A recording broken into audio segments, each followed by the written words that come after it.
Hello dear students, તો ટાટની નવી તારીખ જાહેર થઈ ગઈ છે. પહેલાંની જે તારીખ હતી એ હતી આપણી 2 ઓગસ્ટ. એની જગ્યાએ નવી જે તારીખ આવી છે તે આવી છે 8 ઓગસ્ટ 2026 ને શનિવાર. હવે જોઈએ કે એની અંદર શું શું બદલાયું છે. તો આ રીતે કંઈક ગવર્મેન્ટનો પરિપત્ર આવ્યો છે.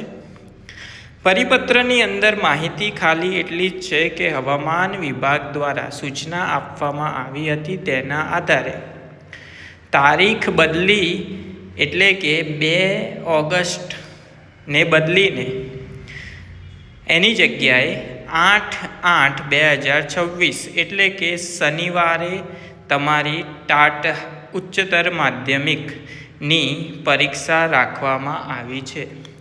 તમારું કેન્દ્ર સ્થળ એના એ જ રહેશે. હોલ ટિકિટ તમે જે ડાઉનલોડ કરી એના એ જ તમે લઈને તમારા કેન્દ્ર ઉપર જશો એટલે તમે ત્યાં એક્ઝામ આપી શકશો.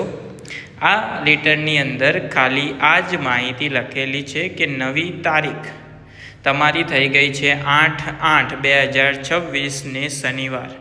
આપણી પરીક્ષા જે રવિવારે હતી એની જગ્યાએ બદલાઈને થઈ ગઈ છે હવે શનિવારે 8/8/2026. તો આ વસ્તુ ખાસ તમારે ધ્યાનમાં રાખવાની કે પરીક્ષા કેન્દ્ર એના એ જ રહેશે અને હોલ ટિકિટ પણ તમારી એના એ જ રહેશે. ડાઉનલોડ કરવાની જરૂર પડશે નહીં.